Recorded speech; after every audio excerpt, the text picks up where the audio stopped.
చిత్తూరు జిల్లాలో సంచలనం రేపిన వరుస చోరీల కేసును పోలీసులు ఛేదించారు. ఆన్లైన్ బెట్టింగ్కు బానిసైన ఓ ఇంజనీరింగ్ విద్యార్థి ప్రభుత్వ సచివాలయాలను టార్గెట్ చేస్తూ భారీ చోరీలకు పాల్పడిన ఘటన వెలుగులోకి వచ్చింది. నిందితుడి వద్ద నుంచి మొత్తం 8 లక్షలకు పైగా విలువైన 30 ప్రింటర్లు, 3 ల్యాప్టాప్లు మరియు ఒక ద్విచక్ర వాహనాన్ని పోలీసులు స్వాధీనం చేసుకున్నారు.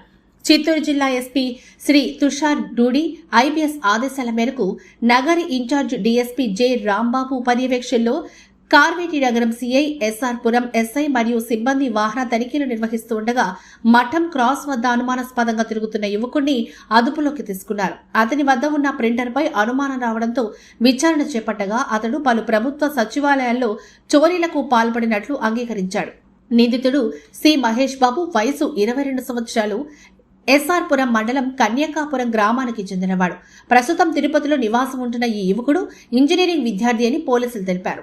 సులభంగా డబ్బు సంపాదించాలనే ఆశతో ఆన్లైన్ బెట్టింగ్కు అలవాటు పడి ప్రభుత్వ కార్యాలయాల్ని లక్ష్యంగా చేసుకుని చోర్లకు పాల్పడుతున్నట్లుగా విచారణలో బయటపడింది.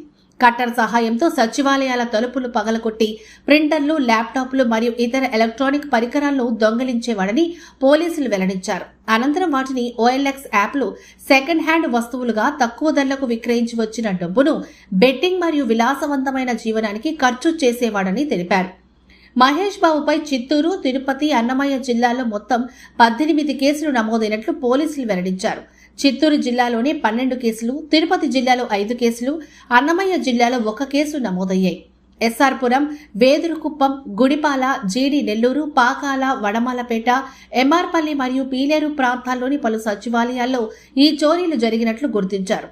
పోలీసులు నిందితుడి వద్ద నుంచి 6,50,000 విలువైన 30 ప్రింటర్లు, 1,59,000 విలువైన 3 ల్యాప్టాప్లు, నేరాలకు ఉపయోగించిన కట్టర్ మరియు AP39MR 0240 నెంబర్ గల గ్లామర్ బైకును స్వాధీనం చేసుకున్నారు.